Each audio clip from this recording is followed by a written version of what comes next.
welcome to the Haverhill Journal, where we give you a quick look at what's happening in our city, with the most interesting stories from Broadway to Bradford. I'm Lindsay Paris, and later on, a transformative new development is coming to Essex Street with historic New England's new Haverhill Center, and we'll explore the plans to revitalize this downtown district. But first, what storied Haverhill institution has been educating, enlightening, and entertaining for 150 years? Here's a few clues. It's often overbooked, and it has great circulation. Yes, it's the Haverhill Public Library. I'm sorry about all those bad puns. What started as a small collection of books in 1873 has now multiplied to an incredible range of resources and experiences for all ages and interests, as we found out on our recent visit. For 150 years, this spot on Summer Street has been the place to go for fun, socializing, learning, and enrichment. There are thousands of materials here that you can borrow: books, movies, music, on all topics under the sun, even museum passes. And your price of admission to this magical place? Just one of these. The Haverhill Public Library is celebrating its 150th anniversary in 2023. That's 15 decades of free public access to knowledge, a revolutionary concept back in 1873, when city industrialist E.J.M. Hale donated the land and provided half the funding to build a public library, the other half coming from local citizens. The original library building opened in 1875 at the corner of Summer and Stage Streets. A new, enlarged Haverhill Public Library building was constructed in 1969. With its 44,000 square feet packed with books, computers, an auditorium, a gift shop, meeting space, an archival room, and research facilities, the library has become a hub for all sorts of community activities. Back in 1873, when the library was new, it would be a very small collection. That original collection, probably funded by Hale, would have been what was circulating and what people used. Lending was fairly strict. Over the years, there's been a big push to really be open. Public libraries are really for the general public and really have everything available, make education available to people, but also just improve quality of life. So now we have a bunch of technology and programs and all kinds of things for everybody out there. Libraries have become more of a community space, so we have a lot of families come in, they sit, they play. When they come in, they learn about the different programs that we have.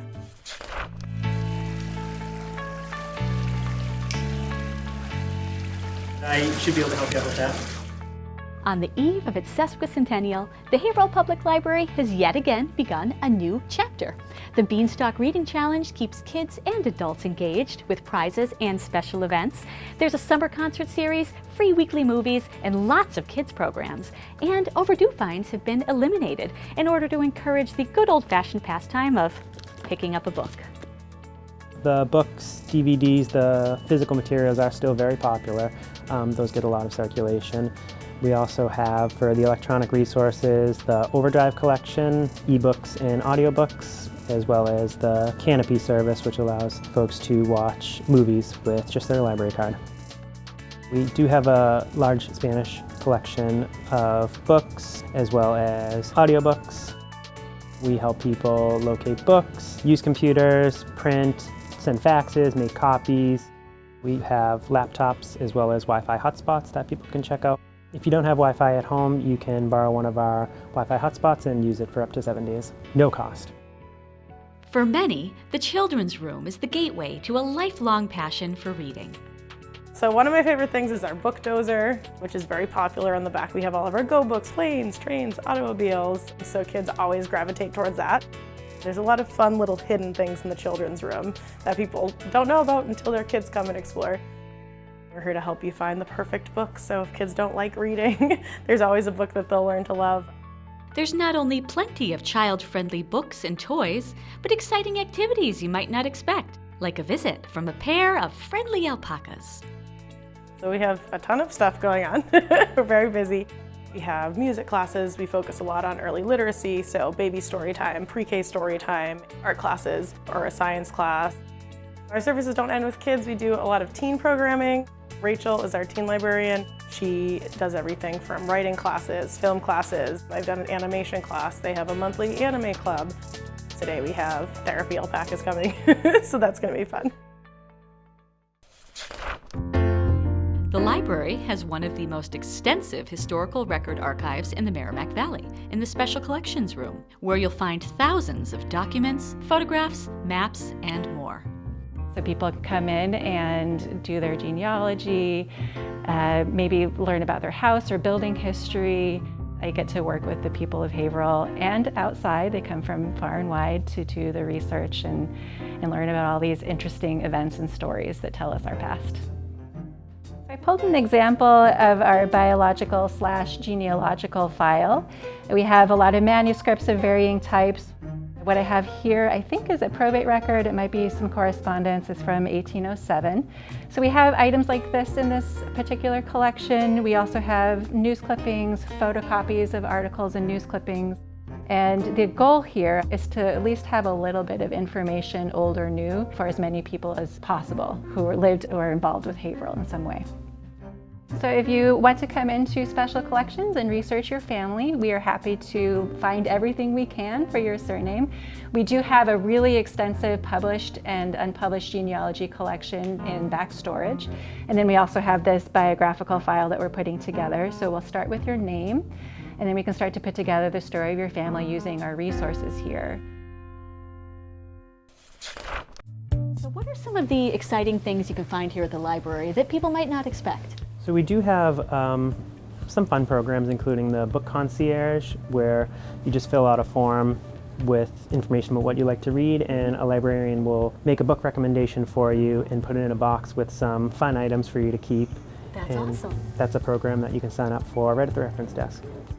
We do have museum passes here for currently 18 institutions that give free or discounted admissions around the state. Yeah, I've used some. Museum of Science, Museum of Fine Arts, pretty much every museum you can think of is on that list in this area. They're a great way to help get to some of the great institutions in the area. Yeah, and for free or for reduced cost. Absolutely.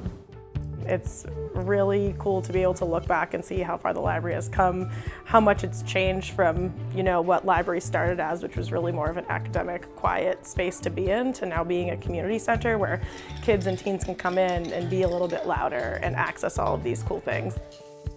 I think the library is one of the few places that's still free to go to. You don't have to buy anything. It's a place where you can come. You have access to all of our resources. Just being able to come in, meet other community members, get to know the librarians. The more people come, the more they see the vast amount of things that we have here to offer.